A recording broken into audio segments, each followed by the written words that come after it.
বাংলা বলছি চ্যানেলটি সাবস্ক্রাইব করুন এবং সমস্ত অনুষ্ঠানের আপডেট পেতে বেল আইকনটি অন করুন।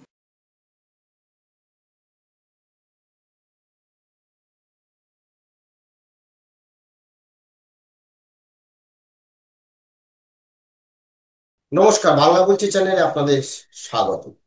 আমি বিপ্লব। অনুব্রত মণ্ডল বোলপুর থানার আইসি লিটন হালদারকে যে কদর্য ভাষায় তিনি কথা বলেছেন সেটা প্রকাশ্যে এসেছে, কিন্তু অনুব্রত মণ্ডল তার সঙ্গে পুলিশ আধিকারিকরা বা তার রোষের শিকার কারা কারা হয়েছেন সেগুলো কিন্তু সেভাবে প্রকাশ্যে আসেনি। তিনি কিভাবে তাদের সঙ্গে দুর্ব্যবহার করেন, কিভাবে কথা বলেন, এগুলো আমরা বাইরে থেকে শুনতাম। বিশেষ করে যারা সাংবাদিকরা, যারা রিপোর্টাররা তার কাছে যান, তাদের মুখ দিয়ে শুনতাম কিভাবে যান। আর আজকে আমরা কথা বলেছিলাম বিশ্বভারতীর প্রাক্তন উপাচার্য যিনি রয়েছেন বিদ্যুৎ চক্রবর্তী। বিশ্বভারতীর প্রাক্তন উপাচার্য বিদ্যুৎ চক্রবর্তী, তিনি বিশ্বভারতীতে উপাচার্য থাকাকালীন আমরা প্রতিদিনই দেখতাম যে কোথাও না কোথাও প্রত্যেকদিন একটা মানে তার মানে বীরভূম জেলা তৃণমূলের, বিশেষ করে বোলপুর অঞ্চলের, তার সঙ্গে প্রত্যেক দিন কিছু না কিছু বিষয় নিয়ে, তৃণমূল নেতৃত্ব হোক বা তৃণমূল ছাত্র পরিষদ হোক, কিছু না কিছু বিষয় নিয়ে কিন্তু বনিবনা হতো না এবং নানান রকম বিষয় উঠে আসতো এবং প্রত্যেক দিন তর্ক বিতর্ক নানা রকম বিষয় হতো। এবং বিদ্যুৎ চক্রবর্তীর সঙ্গে যে দিনের পর দিন যে ব্যবহার করেছেন সেটা কিন্তু কখনো প্রকাশ্যে আসেনি। যদিও বিদ্যুৎ চক্রবর্তী নানা সময় সংবাদ মাধ্যমে নানা বিষয় নিয়ে তিনি সরব ছিলেন, কখনো খেলার মাঠ, কখনো অমর্ত্য সেনের জমি সংক্রান্ত ব্যাপার, কখনো পিডব্লিউডি রাস্তা সংক্রান্ত ব্যাপার, কখনো এই যে বিশ্বভারতী যে মেলা প্রাঙ্গণ সেটা নিয়ে সব থেকে বেশি, এবং আরো নানা বিষয় নিয়ে তিনি কিন্তু সরব হয়েছিলেন। এবং সরব হওয়ার কারণে জেলা তৃণমূল নেতৃত্বে রসে পড়েছিলেন। শুধু তাই নয়, আমরা দেখেছিলাম যে দিনের পর দিন কিভাবে বিদ্যুৎ চক্রবর্তীকে তার বাড়িতে বন্দি করে রাখা হয়েছিল, তার বিরুদ্ধে বিক্ষোভ করা হয়েছিল, তার বিরুদ্ধে নানা কুকথা বলা হয়েছিল এবং ফোনে তাকে নানা রকম হুমকি দেওয়া হতো। আজকে এই লিটন হালদারের ঘটনা সামনে আসার পরে কি বলছেন বিশ্বভারতীর প্রাক্তন উপাচার্য? শুধু লিটন হালদার নয়, পুলিশের ভূমিকায় তিনি কি বলছেন, তৎকালীন পুলিশ আর এখনকার পুলিশের মানে তিনি যখন সেখানে ছিলেন কি বলছেন বিশ্বভারতী প্রাক্তন উপাচার্য? শুধু তাই নয়, বাংলা বাঙালির যারা সংস্কৃতি, কোথায় সে বাংলা সংস্কৃতি হারিয়ে যাচ্ছে, আজকে এইসব বিষয় নিয়ে সরব হয়েছেন বিশ্বভারতীর প্রাক্তন উপাচার্য বিদ্যুৎ চক্রবর্তী। অনুব্রত মণ্ডল যে অকথা কুকথা বলেন, এটা আমার কাছে খুব একটা নতুন লাগছে না। কারণ আমি যে কদিন উপাচার্য ছিলাম, অর্থাৎ 2018 সাল থেকে 2023 সাল পর্যন্ত, যেটা খানিকক্ষণ আগে তুমি বললে যে আমি প্রতিদিনই প্রায় ওর আক্রমণের শিকার হয়েছিলাম, সেটা সর্বৈব সত্যি। এবং এই আক্রমণের পিছনে তৃণমূল গুন্ডারা তো ছিলই, তার সাথে সাথে সিপিএম এর গুন্ডারাও কিন্তু যোগ দিয়েছিল। আমরা এটা ভুলে যাই যে সিপিআইএম এর গুন্ডামির কিন্তু ফসল তৃণমূল। এবং সিপিআইএম যে জিনিসটা করেছিল তার 34 বছর রাজত্বে, তাঁরই একটা দিক, একটা কুৎসিত দিক কিন্তু আজকে পশ্চিমবাংলাবাসী দেখছে। তো সেই হিসেবে আমি কিন্তু তৃণমূলকে খুব আলাদা করব না। যদিও তৃণমূলের যে নোংরামির যে মাপকাঠি, সেটা অবশ্য সাধারণ মানুষের মাপার বাইরে চলে গেছে। এবারে অনুব্রত মণ্ডলের কথা তুমি যেটা বললে, সেটা হচ্ছে যে অনুব্রত মণ্ডল কিন্তু সভ্য ভাষায় কথা বলতে জানেন বলে আমার মনে হয় না। কারণ এটা ওর জন্মগত রোগ। উনি কথা বলার সময় সবসময় এক আধটা বিশেষণ, যে বিশেষণগুলো সর্বসমক্ষে বলা যায় না, সেই বিশেষণগুলো উনি সবসময় যোগ করতেন। আমাকে ফোনে উনি গালাগালি দিয়েছেন অনেকবার। তবে আমি বলবো যে একটা দিকে আমি হয়তো একটু আলাদা, তার কারণ আমার মা আর আমার স্ত্রীকে কিন্তু কখনো সেরকমভাবে কদর্য কথা শুনতে হয়নি। কিন্তু আমার পরলোকগত বাবাকে বারবার ডেকে নিয়ে এসে বাবা মা বাপ তুলে যা যা গালাগালি দেওয়া যায়, যেগুলো আমি মুখে উচ্চারণ করতে পারবো না, সে ধরনের গালাগালি কিন্তু ফোনে আমি অনেকবার শুনেছি। এবং তুমি যদি যেটা পত্রিকার কথা বললে, পত্রিকাতে নিশ্চয়ই শুনেছ আমাকে কিভাবে পাগল, উম, তারপরে উনি ভিসি ভিসি হবার উপযুক্ত নন, উনি বাগাল, ইত্যাদি ইত্যাদি গালাগালি তো কাগজে দিয়েছে। আমি গুলি করে মারবো, ওত পেতে বসে আছি, এগুলো তো কাগজেই বেরিয়েছে, তোমরা দেখেছো। হুম। আর জমি হড়পকারীর যে কথাটা তুমি বললে, সেটা তিনি খুব বিখ্যাত লোক, কিন্তু তিনি বিখ্যাত লোক হতে পারেন তার একটা দিকে, কিন্তু উপাচার্য হিসেবে আমার দায়িত্ব ছিল বিশ্বভারতী জমি উদ্ধার করা। আমি সেই দায়িত্বটা শুধু পালন করেছিলাম, কিন্তু সেই দায়িত্ব পালনের সময় তৃণমূলের গুন্ডা এবং সিপিএম এর গুন্ডারা এক হয়ে গিয়েছিল। সেই জন্য জমির ব্যাপারে আমি অনেকটা এগিয়েছিলাম, কিন্তু শেষ পর্যন্ত কোর্ট থেকে অর্ডার এসেছিল যে জমি হড়পকারীর বিরুদ্ধে যে নোটিশটা আমরা দিয়েছিলাম, সেই নোটিশটা প্রসিজিওরালি রং। সেই জন্য কাজটা থেমে গেছে। আজকের দিন উপাচার্য যিনি, তিনি কতটা করতে পারবেন আমার সন্দেহ আছে। তার কারণ আমার মনে হয় উনি তৃণমূল এবং সিপিএমকে খুশি করার চেষ্টা করছেন। তার একটা নিদর্শন আমি দিই, যে তো যখন মেলার মাঠের যে ঐতিহ্যবাহী গেট, যেটা হ্যাঁ। সুরেন কর্মশাই করেছিলেন, সেই গেটটা ভাঙা হয়েছিল, সেই গেটটা আমি রেখেছিলাম পরবর্তী প্রজন্মকে দেখাবার জন্য, একটা নিদর্শন হিসাবে। এই উপাচার্য তৃণমূলকে খুশি করার জন্যই বোধহয়, বা সিপিএমকে খুশি করার জন্যই বোধহয়, তুমি যদি আজকে ক্যাম্পাসে যাও, সেই গেট বা সেই থাম্বাটা দেখতে পাবে না। তো হুম। সেই হিসেবে আজকের দিনে তৃণমূল এবং সিপিএম এর গুন্ডাদের যে দৌরত্তি ছিল আমার আসার আগে, সেই জিনিসটা কিন্তু আবার ফিরে এসেছে বলে আমার মনে হয়। এইবার আমি বলছি যে দেখো, প্রথম যে দুর্ঘটনাটা ঘটেছিল আমার সময়ে, সেটা হচ্ছে মেলা মাঠের যে ভাঙচুর। সেই ভাঙচুরটা করেছিলেন অনুব্রত মণ্ডল।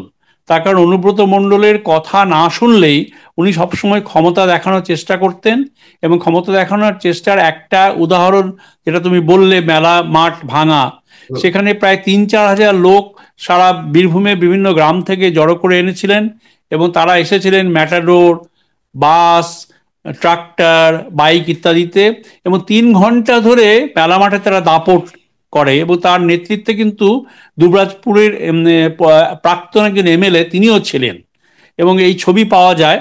এবং কিছু অনুব্রত মণ্ডলের বসংবদও ছিল, এবং তাঁরা কিন্তু 3 ঘন্টা ধরে তাণ্ডবনৃত্য করেন। যাবার সময় সিমেন্ট চুরি করেন, ইট চুরি করেন, বালি চুরি করেন, এবং বেশ কয়েকটা পাখা নিয়ে চলে যান, এবং সাইকেল, যারা কাজ করছে সেই সাইকেল চুরি করেন, গ্রাস কাটার মেশিন চুরি করেন, এবং আমাদের অনেকগুলো সিসিটিভি ক্যামেরা ভেঙে চলে যায়।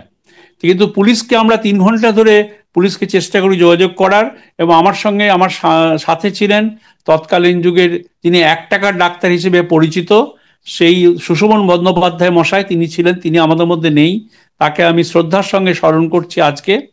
কিন্তু 3 ঘন্টা ধরে পুলিশে কোনো সাড়া পাওয়া যায়নি। তারপরে যখন 3 ঘন্টা বাদে তাণ্ডবনৃত্য হয়ে গেল, যখন সমস্ত ভাঙচুর হয়ে গেল, তখন পুলিশের যে বড় আধিকারিক, তিনি ফোন করে বলেন, আমরা কি করব, আমাদের কিছু করার নেই, আমাদের ওপর থেকে আদেশ ছিল। অতএব এই পরিস্থিতিতে বিশ্বভারতী ক্ষতি হলো ভীষণভাবে, যে ক্ষতি তোমরা কাগজে দেখেছো, এবং তোমরাও সে সময় বিপ্লব এসে এটাকে কাভার করেছিল। হুম। আর 2 নম্বর যেটা হলো, তো জানো বোধহয় যে 21 দিন আমাকে বন্দি করে রেখেছিল, হ্যাঁ। হ্যাঁ। এবং অনুব্রত মণ্ডলের কোনো কথা না শুনলেই আমাকে ধমকি দিত, এবং আমাকে সংশয় আক্রমণ করতেন। কদর্য ভাষা তো বলতেনই ফোনে, এছাড়া আক্রমণও করেছেন। 21 দিন আমাকে বন্দি করে রেখেছিল, শেষ দিকে জল বন্ধ করে দিয়েছিল, ইলেকট্রিসিটি বন্ধ করে দিয়েছিল, তখনও কিন্তু পুলিশ আমাকে সাহায্য করেনি। দিল্লি থেকে খবর গিয়েছিল বীরভূমে যে পুলিশ অধিকর্তা, বীরভূমের যে শাসন অধিকর্তা, তাদের কাছে, তারাও কিছু করতে পারেননি। শেষে আমাকে বাঁচান কলকাতা হাইকোর্ট। কলকাতা হাইকোর্টের মাননীয় জজ রাজশেখর মান্থামশাই একটা জাজমেন্ট দেন। সেই জাজমেন্ট দেওয়ার ফলে পুলিশ এসে আমাকে উদ্ধার করে। এটা হচ্ছে 2 নম্বর ঘটনা। 3 নম্বর ঘটনা, তুমি জানো বোধহয়, রবীন্দ্র ভবন এবং কাঁচ মন্দিরের মাঝখান দিয়ে যে রাস্তাটা, সেই রাস্তাটা পিডব্লিউডি রাস্তা।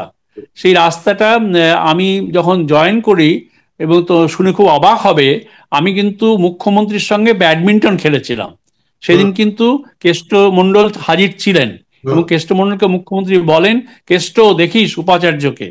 তো তারপরে যেটা হলো, সেই সময় আমি বললাম যে ম্যাডাম, আমাদের রাস্তাটা একটু খারাপ আছে, ঠিক করার ব্যবস্থা করে দিন। উনি সঙ্গে সঙ্গে ঠিক করার ব্যবস্থা করে দিলেন অরূপ বক্সী মন্ত্রীকে ফোন করে। কিন্তু দুর্ভাগ্যের বিষয়, তারপরে যখন অনুব্রত মণ্ডল আমার সম্বন্ধে যে সমস্ত কথাবার্তা হয়তোবা মুখ্যমন্ত্রীকে বলেছিলেন, তারপরে সেই রাস্তাটাই কিন্তু পশ্চিমবঙ্গ পিডব্লিউডি ফেরত নিয়ে নিল। এবং ফেরত নেওয়ার দিন মুখ্যমন্ত্রী নিজে এসেছিলেন এবং অনুব্রত মণ্ডলও সেখানে ছিল। শুধু তাই নয়, ঠাকুর পরিবারের বংশধর বলে যারা নিজেদেরকে সবসময় বিখ্যাত করার চেষ্টা করে তারাও ছিলেন। সেই সেই অনুষ্ঠানটার ভিডিও যদি দেখো, তোমাদের কাছে নিশ্চয়ই আছে, সেখানেও কিন্তু আমাকে গালাগালি দেওয়া হয়েছিল। তো এই গালাগালির ভাষাটা কিন্তু অনুব্রত মণ্ডলের, যেটা লিটন হালদারের কাছে শুনেছিল, নতুন কিছু নয়।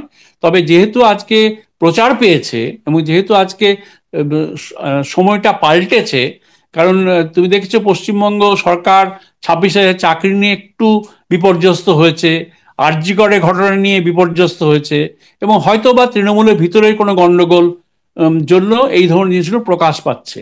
এটা হচ্ছে 2 নম্বর ঘটনা। 3 নম্বর, যেভাবে আমি আক্রান্ত হয়েছিলাম, পাঠভবনে একটি ছেলে আত্মহত্যা করে। তো ভালোবাসা ভালোবাসা সংক্রান্ত ব্যাপারে কিছু হয়েছিল, সে আত্মহত্যা করে।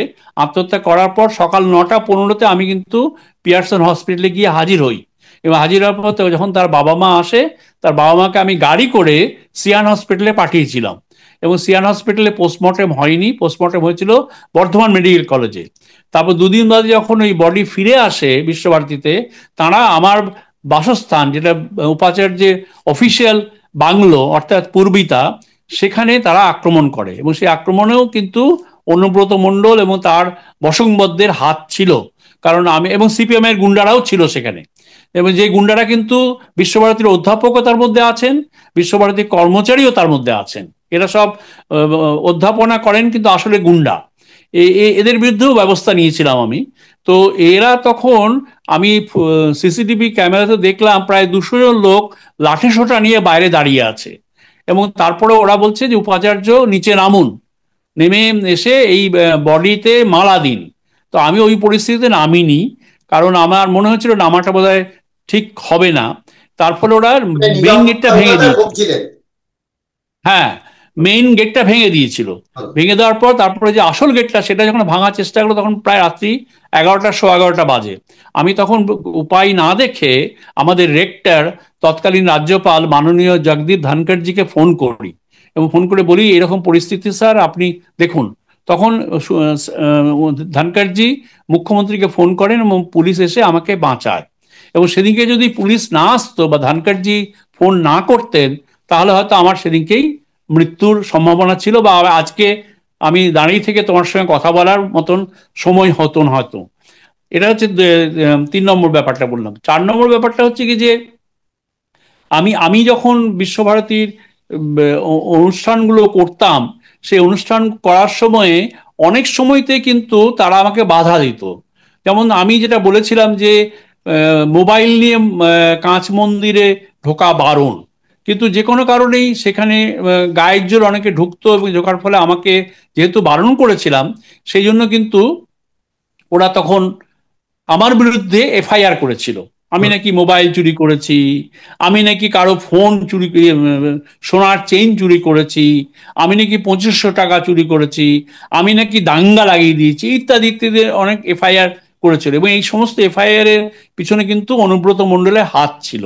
অতএব অনুব্রত মণ্ডল আজকে যেভাবে কর্নার্ড হয়েছেন, তাও কর্নার্ড কোথায় বলবো, কারণ দুটো ধারা আছে যেটা নন বেইলেবল, কিন্তু তা সত্ত্বেও দেখো গতকাল কথা বলার পর এখনো কিন্তু পুলিশ অ্যারেস্ট করছে। অথচ আমার বিরুদ্ধে যখন এফআইআর ছিল, 8 তারিখে আমি চাকরি 8ই নভেম্বর 2023 সালে চাকরি ছাড়ি, সকালবেলাতেই কিন্তু পুলিশ আমার বাড়িতে এসে হাজির হয়েছিল এবং আমার বিরুদ্ধে ইন্টারোগেশনের কথা বলেছিল। তখনও হাইকোর্টের জজ জয় সেনগুপ্ত মশাই আমাকে বলেছিলেন যে এটা অন্যায়, এবং আমাকে তারপরে ওরা ভিডিওতে ইন্টারভিউ করে, এবং এগুলো কোয়াশ হয়ে গেছে। এই সমস্ত কেসগুলো, ফলস কেসগুলো সব কোয়াশ হয়ে গেছে।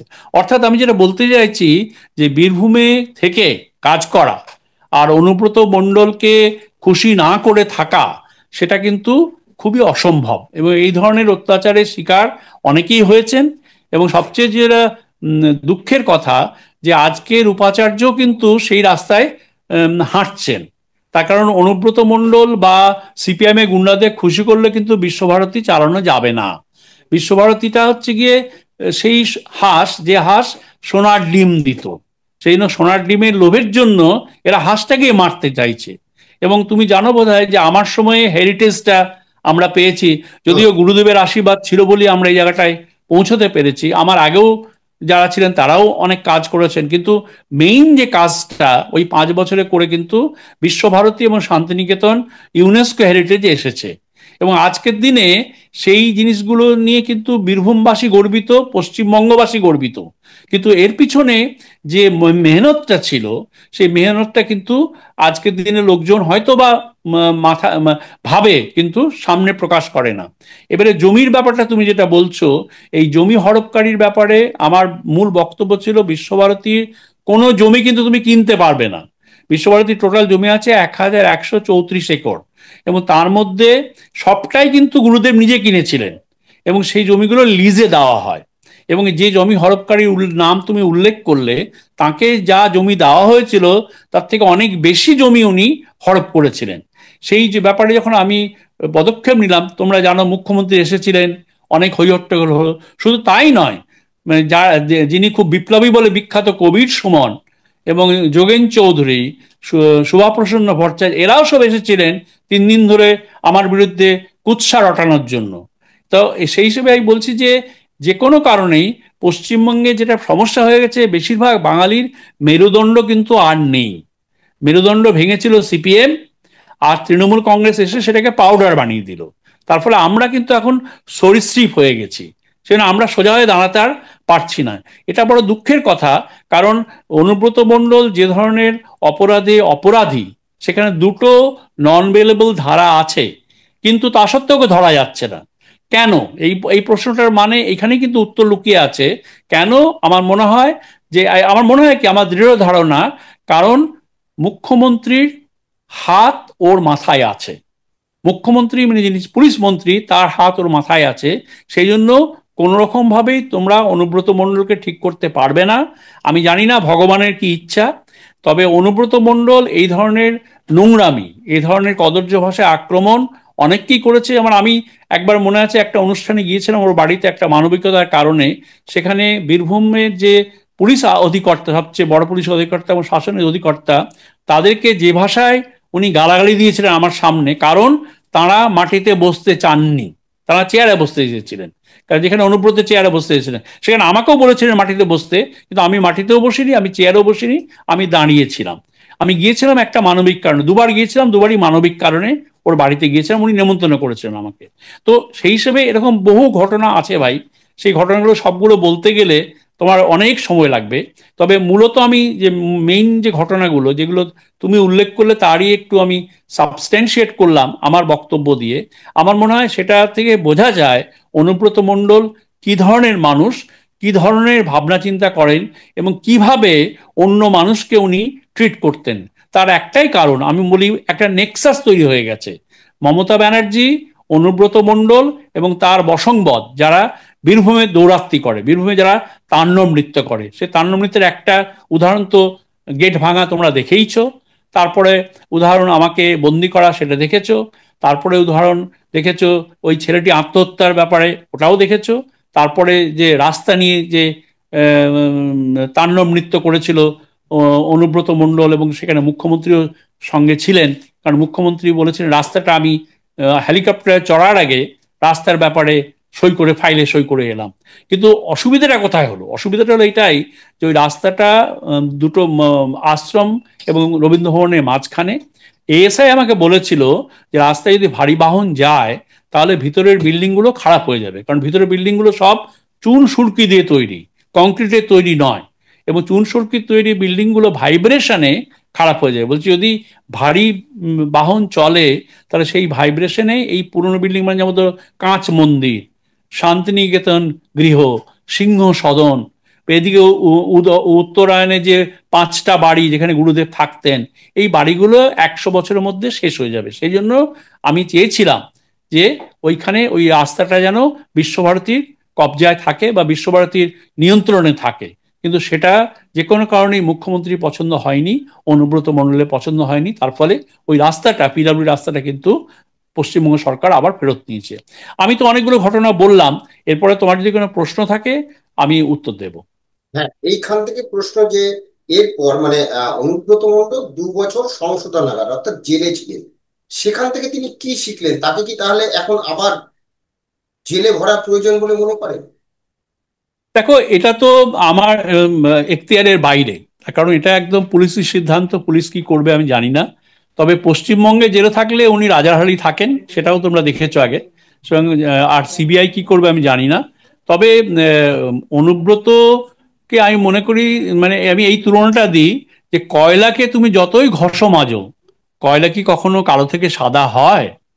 অতএব অনুব্রত মণ্ডল হচ্ছে সেই ধাতু দিয়ে তৈরি, যে ধাতুতে কিন্তু এই কদর্য ভাষা থাকবেই, এই কদর্য ব্যবহার থাকবেই। তার কারণ উনি খুব ভালো করে জানেন যে আমি যাই করি না কেন আমি পার পেয়ে যাব। তার কারণ পশ্চিমবঙ্গের যিনি অধীশ্বরী, অর্থাৎ আমাদের মুখ্যমন্ত্রী, তিনি তাকে সবসময় সমর্থন করে আসছেন, এবং যার জন্য আজকে পুলিশ মন্ত্রী হয়েও দুটো এফআইআর আছে যেটা নন বেলেবল, তা সত্ত্বেও কিন্তু ওকে অ্যারেস্ট করা হচ্ছে না। অতএব আগামী দিনে কি হবে সেটা আমার পক্ষে বলা খুব মুশকিল। এটা পুলিশের সিদ্ধান্ত পশ্চিমবঙ্গে, আর সিবিআই সিদ্ধান্ত দিল্লিতে। দেখা যাক কি সিদ্ধান্ত নেন ওরা। আপনি যখন বিশ্বভারতীতে ছিলেন, দায়িত্বে ছিলেন, তখন আপনাকে বলা হতো আপনি বিজেপির লোক। তো আপনি এখন হ্যাঁ বিশ্বভারতীতে নেই। সেই জায়গা থেকে আপনি বিষয়টাকে কিভাবে দেখবেন? এবং বাংলা। ভাই, আমি না না এই এই বক্তব্যটা বলা হতো, এই বক্তব্যটা বলা হতো এই কারণে, তুমি বোধহয়, আমি তোমাকে একটা কন্ট্রাস্টিং এক্সাম্পল দিচ্ছি। 2021 সালে ইলেকশনে তুমি জানি না বোলপুরে তুমি দেখেছিলে কিনা, দুটো পোস্টার সারা বোলপুর শহর ছেড়ে গিয়েছিল। একটা পোস্টারে আমি অনুব্রত মণ্ডলের সঙ্গে বসে আছি, আর একটা পোস্টারে আমি অনির্বাণ গাঙ্গুলি, বিজেপি যে ক্যান্ডিডেট, তার সঙ্গে বসে দাঁড়িয়ে চা খাচ্ছি। এই ঘটনা দুটো তোমার জানা খুব দরকার। আমি জার্মানিতে থাকতাম, সেখানে অনির্বাণ গাঙ্গুলি এসেছিল বাড়িতে আমার বাড়িতে বসে চা খাচ্ছিল। এ কারণ অনির্বাণ গাঙ্গুলি সঙ্গে আমার পরিচয় ছিল বহু আগে থেকে, এটার সঙ্গে কেন ফিলসফির ছাত্র হিসাবে। আর 2 নম্বর হচ্ছে অনুব্রত মণ্ডলের বাড়িতে গিয়েছে, বাড়িতে যাইনি, একটা সভায় যেখানে সুশোভনদার মর্মর মূর্তি উন্মোচন করা হয়।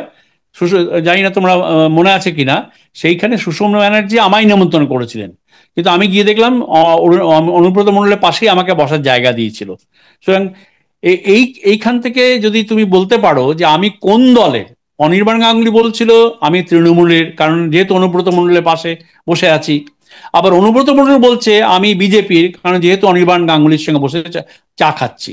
এখন আমি কিন্তু কোনো দলেরই নই, আমি হচ্ছে বিশ্বভারতীর। কারণ আমার কাছে মনে হয়েছে যে বিশ্বভারতী এমন একটা মহামানবের প্রতিষ্ঠিত প্রতিষ্ঠান, গুরুদেব রবীন্দ্রনাথ ঠাকুর, সেটাকে বাঁচানোর দায়িত্ব সমস্ত ভারতবাসীর, আর বিশেষত সমস্ত বাঙালি। সেই হিসেবে যখন উপাচার্যের দায়িত্ব আমি পেয়েছিলাম, আমি নিজেকে খুব গর্বিত মনে করেছিলাম, আজও গর্বিত মনে করি বিশ্বভারতী উপাচার্য হবার জন্য। কিন্তু প্রতিষ্ঠানটাকে রক্ষা করার কথা কেউ ভাবেনি। তুমি এটাও জানো বোধহয় যে এই বিশ্বভারতীতে আমি বলতাম, এখানে পিজি থেকে কেজি থেকে পিজি হয়। কেজি মানে কিন্ডার গার্ডেন, অর্থাৎ স্কুলে ভর্তি হয়। একদম, আর হ্যাঁ। পিজি মানে পোস্ট গ্রাজুয়েট নয়, কিন্তু পিজি মানে হচ্ছে পেনশন অ্যান্ড গ্র্যাচুইটি। অর্থাৎ ওখানে তুমি রিটায়ারমেন্ট হয়। একবার ঢুকতে পারলে তুমি চাকরি পাবে। হুম। বাবা চাকরি করে, বাবার পরে তার ছেলে চাকরি করবে, ছেলের পরে তার নাতি চাকরি করবে, তারপর নাতি, নাতির বউ, মানে চলতেই থাকে, পরম্পরাগত সবাই চাকরি করে। আমি এইটা ভেঙেছিলাম, এটাতেও তৃণমূলের লোকজনদের খুব রাগ আমার উপরে। কারণ আমি তখন, তুমি দেখেছো বোধহয়, আমি ঠিক আসার আগে এনটিএ দিয়ে পরীক্ষা করিয়েছিলাম। 700 চাকরি আমি এনটিএ দিয়ে রিক্রুটমেন্ট করিয়েছিলাম, এটা সবাই হুম, জানে। এবং তার হ্যাঁ। ফলে আজকে বিশ্বভারতী দেখবে যে অনেক হিন্দি ভাষী, অনেক তেলেগু ভাষী ভাষী, অনেক তামিল ভাষী ভারতীয় বিশ্বভারতীতে চাকরি করছে, যেটা গুরুদেবের আদর্শ ছিল। সুতরাং এটার ফলেও কিন্তু অনুব্রত মণ্ডল এবং তার যে সাকরেদ বা তার বশংবদ যারা, তারা স্বাভাবিকভাবেই রাগান্বিত। আজকে আমি শুনছি চাকরির ব্যাপারে নাকি সেই পুরনো প্রথা ফিরে আসছে, অর্থাৎ অনুব্রত মণ্ডলের বশংবদ যারা ছিল, তৃণমূল সিপিআইএম এর যারা গুন্ডার বশংবদ ছিল, তারা মাস্টারমশাই, তারা অনেকেই কর্মচারী, তারা অনেকেই মাস্টারমশাই, তাঁদের রাজত্ব ফিরে এসছে। এবং আমি জানি না এই উপাচার্য কি সিদ্ধান্ত নেবেন। তবে আপাত দৃষ্টিতে, যেহেতু আমার ওই নিদর্শনটা উনি সরিয়ে দিয়েছেন, সেই যে মনে হচ্ছে হয়তোবা উনি খুশি করার চেষ্টা করছেন তৃণমূল এবং সিপিআইএম কে। কারণ উনি বিশ্বভারতীর প্রাক্তন ছাত্র, এটাও বোধহয় জানো। হুম। অতএব বিশ্বভারতীর যে আহ, যেভাবে চলে বিশ্বভারতী, সেটা হয়তো উনি আমার থেকে অনেক বেশি ভালো বোঝেন, সেই হিসেবে হয়তো এই ধরনের সিদ্ধান্ত নিচ্ছেন। তবে এই ধরনের সিদ্ধান্ত নিলে যেটা হবে, উনি হয়তো 5 বছর খুব ভালো কাটিয়ে যাবেন, কিন্তু প্রতিষ্ঠানটা শেষ হয়ে যাবে, যেটা শেষ হয়ে গেছে, অনেকটাই শেষ হয়ে গেছে। আজকে চাকরি মাস্টারমশাই, বিশ্বভারতী 150-এর ওপরে বিশ্বভারতী র্যাঙ্ক, একাডেমিক্যালি বিশ্বভারতী অনেকটাই শেষ হয়ে গেছে। সেই বিশ্বভারতীকে তোলার চেষ্টা করেছিলাম, তোলার জন্য অনেক শক্ত পদক্ষেপ আমাকে নিতে হয়েছিল। তার জন্য আমি খুব অপ্রিয় ছিলাম, তুমি জানো, যেটা তুমি বললে প্রথম দিয়েই, যে আমার ব্যাপারে কোনো প্রচার কিন্তু পেত না। কিন্তু আজকে লিটন হালদারের ব্যাপারে এত প্রচার পাচ্ছে, কারণ যে ধরনের কদর্য কথায় লিটনকে বলেছে সেটা শোনা যায় না, কিন্তু আমাকেও কিন্তু বাবা তুলে যে ধরনের গালিগালাজ করেছিলেন সেগুলোও কিন্তু শোনা যায় না ভাই। কিন্তু এছাড়া তো আরো অনেক জিনিস আছে, কাগজে উনি তো প্রায়ই আমাকে ধমকি দিতেন, মারবেন ইত্যাদি ইত্যাদি। কিন্তু যেটা দুঃখের কথা, যে সবচেয়ে যে বিশ্বভারতীর মতো একটা প্রতিষ্ঠান, যেটা গুরুদেবের তৈরি, যেটা আমাদের গর্বের জায়গা, সেই জায়গাটার ব্যাপারেও কিন্তু মুখ্যমন্ত্রীর কোনো হেলদোল নেই কিন্তু। একদম মুখ্যমন্ত্রী যদি এইবার তুমি হেলদোল থাকতো। একদম হ্যাঁ, শেষ প্রশ্ন, যে বলো। তখনকার পুলিশ আর এখন পুলিশ, এখনকার পুলিশ মানে পুলিশ তখন আপনাকে করেছিল পুলিশের ভূমিকা, আর এখন পুলিশকেই আর কি যে কদর্য ভাষা কথা বললো, এখন পুলিশের ভূমিকা কিভাবে দেখছেন বিষয়টা? না না, দেখো, পুলিশ কিন্তু পরিবর্তন হয়নি, পুলিশের পরিবর্তন কিছু হয়নি। আজকে লিটন হালদার কিন্তু একা। তার কারণ আমি জানি না লিটন হালদার মানে কোন সাহসে, বা লিটন হালদারের হয়ে কেউ, আমি জানি না কিভাবে এটা ভাইরাল হলো, সেইটা সেই প্রসেসটা কিন্তু কেউই জানি না আমরা। কিন্তু যে যদি লিটন হালদার নিজে করে থাকেন, আমি ওকে কুর্নিশ জানাই যে এই সাহসটা উনি দেখিয়েছেন। কিন্তু মুশকিল হচ্ছে, তুমি দেখো লিটন হালদার আজকে আজকে একা, ওর দুটো ফোন কিন্তু বাজেয়াপ্ত হয়ে গেল। কিন্তু অনুব্রত মণ্ডলের যে ফোন, সে সম্বন্ধে অনুব্রত মণ্ডল কি বলছে, কই আমি জানি না তো, আমি কি বলেছি, যা শুনছিলাম আমি আমি তোমাদের ইলেকট্রনিক মাধ্যম থেকে শুনছিলাম, যখন এসডিপি এর সঙ্গে কথা হয়, বোধহয় 90টা প্রশ্ন করে 95, না 95টা প্রশ্ন করে 90 মিনিটে, তার মধ্যে বেশিরভাগ প্রশ্নের উত্তর হচ্ছে, কই আমি জানি না তো, হ্যাঁ। আমি তো কিছু বলিনি, ইত্যাদি ইত্যাদি। সুতরাং পুলিশের মধ্যেও কিন্তু আজকে লিটন হালদারকে কিন্তু সমর্থন করার মতো কেউ নেই। তার কারণ, আমি তোমাকে যেটা প্রথমেই বললাম, অনুব্রত মণ্ডলের মাথায় হাত আছে মুখ্যমন্ত্রীর সঙ্গে, অতএব অনুব্রত মণ্ডল যা বলবে, দুয়ে দুয়ে তিনও যদি বলে, সেটা কিন্তু এই বীরভূমবাসী না, পশ্চিমবঙ্গের অনেকেই সেটাকে ভাববেন হ্যাঁ ঠিক। কারণ দুয়ে দুয়ে যে চার, এই বলার সাহসটা কিন্তু বাঙালিদের মধ্যে খুব কম আছে। সেই হিসেবে পুলিশের মধ্যে কিন্তু আমি কোনো একটা পার্থক্য দেখছি না। আগেও যা পুলিশ ছিল, আজও সেই পুলিশ আছে, যার জন্য দেখবে আজকে বলির পাঠাটা কে হবে, আমার ধারণা লিটন হালদার। একদম। এবং করে, যেমন ধরো ওই আরজি করে ক্ষেত্রে ওই স্বপন বলে ছেলেটিকে বলির পাঠা করার চেষ্টা হচ্ছে, তাকে ফাঁসি দিয়ে দেওয়া হোক, হুম। ঠিক এখানেও তাই, যে বলির পাঠাকে একজন কাউকে করতে হবে, তো সেটা হয়তো বা লিটন হালদার হলেও হতে পারে। এখন দেখো, সবটাই আমি গেস করছি, কারণ আমি তো প্রথম কথা বীরভূমে থাকি না।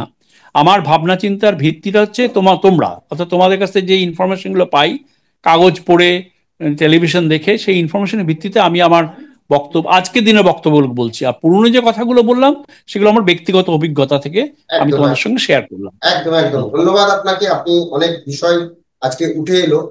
যাই হোক, তখন যেভাবে আপনি বিষয়গুলোকে সামলেছেন বা যেভাবে বলতে পারেননি, হ্যাঁ মানে বিশ্বভারতীকে বাঁচানোর তাগিদে যে জিনিসগুলো আপনি বলতে পারেননি, আজকে লিটন হালদারের যে ঘটনা সামনে আসার পরে আপনি কিছুটা হলেও হয়তো সেগুলো সংবাদ মাধ্যমে বললেন। ধন্যবাদ আপনাকে, ধন্যবাদ আপনাদের, আপনারা এই আলোচনা, এই বিষয়ে আপনাদের মতামত কমেন্টস বক্সে জানাবেন।